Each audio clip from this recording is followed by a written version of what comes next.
دوستو، جب یزید نے حضرت امام حسین کو بیعت کرنے کے لیے کہا، یعنی کہ غلط کام میں اس کا ساتھ دینے کے لیے کہا، تو حضرت امام حسین نے اس کو صاف صاف انکار کر دیا۔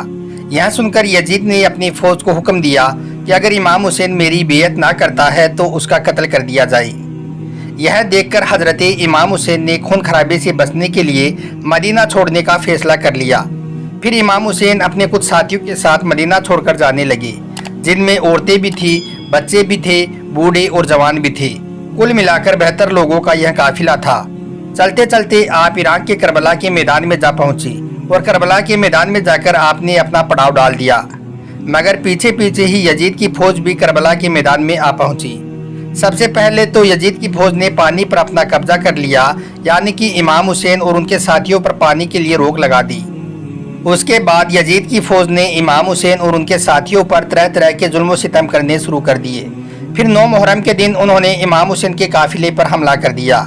یہ دیکھ کر حضرت امام حسین نے حضرت عباس سے کہا کہ اے عباس، یزید کی فوج کے پاس جاؤ اور جا کر ان سے کہو کہ نواسہ رسول کہتا ہے کہ ان کو 1 رات کی مہلت دی جائے تاکہ وہ اللہ کی عبادت کر سکیں۔ پھر حضرت عباس یزید کی فوج کے پاس جاتے ہیں اور ان کو حضرت امام حسین کا یہ پیغام سناتے ہیں۔ یہ سن کر یزیدی فوج کا کمانڈر ہنسنے لگا اور سوچنے لگا کہ 1 رات کی پیاس سے ان کا اور زیادہ برا حال ہو جائے گا اور صبح تک شاید یہ یزید کی بات کو مان لیں گے۔ یہی سوچ کر یزیدی فوج نے حضرت امام حسین کو 1 رات کی مہلت اور دے دی اور یہ فیصلہ کیا گیا کہ اب جنگ 9 محرم کو نہیں بلکہ 10 محرم کے دن کی جائے گی۔ اس کے بعد 9 محرم کی رات آ گئی۔ رات بھر حضرت امام حسین اور ان کے ساتھیوں نے اللہ کی عبادت کی۔ پھر رات ڈھلنے لگی، صبح کا سورج طلوع ہو گیا۔ امام حسین نے علی اکبر سے کہا، اے بیٹے جاؤ اور اذان دو۔ اس کے بعد میں علی اکبر نے اذان دی اور اذان کے فوراً بعد ہی سب نے فجر کی نماز پڑھنی شروع کر دی۔ اتنے میں یزید کی فوج نے نماز کے دوران ہی امام حسین کے قافلے پر حملہ شروع کر دیا۔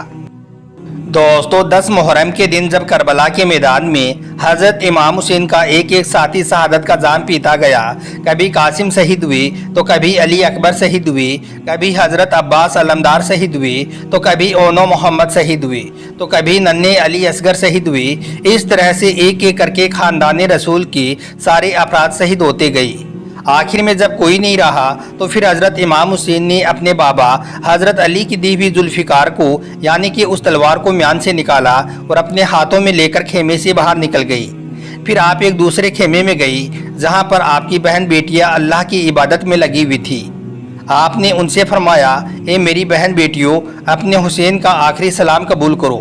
اتنا کہہ کر پھر آپ کربلا کے میدان میں 30,000 یزیدی فوج کے سامنے آ گئی۔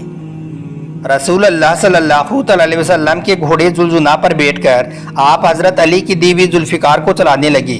اس تلوار کو چلاتے ہوئے ایسا لگ رہا تھا جیسے حضرت امام حسین کے بازوؤں میں حیدر کرار کے بازو سما گئے ہوں۔ ایسا لگتا تھا جیسے حضرت فاطمہ کا دودھ امام حسین کی رگوں میں نیا خون بن گیا ہو۔ ایسا لگتا تھا کہ تنہا حسین میں ضرورت موسیٰ بھی ہے اور ارادہ اسماعیل بھی ہے۔ ایک طرف ہزاروں کی تعداد میں دشمن کھڑے تھے اور ایک طرف 7 دن کا بھوکا پیاسا اور اپنے ہکیتر عزیزوں کی لاشیں اٹھانے کے بعد میں تنہا حسین کھڑا تھا۔ مگر امام حسین کا ارادہ پہاڑ تھا۔ آپ اپنی تلوار چلاتے رہے اور دشمنوں کا صفایا کرتے رہے۔ تلوار چلتی رہی، پشتوں کے پشت لگتے رہے، لاشوں کے ڈھیر لگا دیے۔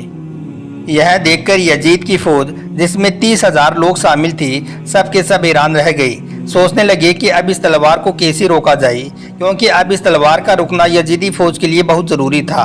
اگر یہ تلوار رکے گی تو یزیدی بچیں گی۔ حضرت امام حسین اپنی تلوار سے یزیدی بھیڑیوں کو اس طرح سے کاٹتے جا رہے تھے جیسے کہ کوئی گاجر مولی کو کاٹتا ہے۔ سب سے پہلے حضرت امام حسین نے میمنہ پر حملہ کیا تو پورا میمنہ صاف ہو گیا۔ پھر شیر خدا محاصرے کی طرف بڑھے تو پورا محاصرہ صاف ہو گیا۔ پھر یزید کے قلب پر حملہ کیا تو پورے لشکر کا قلب صاف ہو گیا۔ یہ منظر دیکھ کر ساری کی ساری یزیدی فوج حیران اور پریشان رہ گئی۔ ابن سعد ادھر ادھر بھاگنے لگا، ابن زیاد پریشان ہو گیا، سمر چلانے لگا، کھولی مایوس ہو گیا۔ سوچنے لگا، یا اللہ، یہ کیا ہو رہا ہے؟ ایک ہی آدمی سب کی گردن کاٹتا جا رہا ہے۔ کہیں ایسا نہ ہو جائے کہ ایک تاریخ ایسی بن جائے کہ یزید کی 30,000 کی فوج کو صرف ایک آدمی نے، یعنی کہ تنہا امام حسین نے صاف کر دیا۔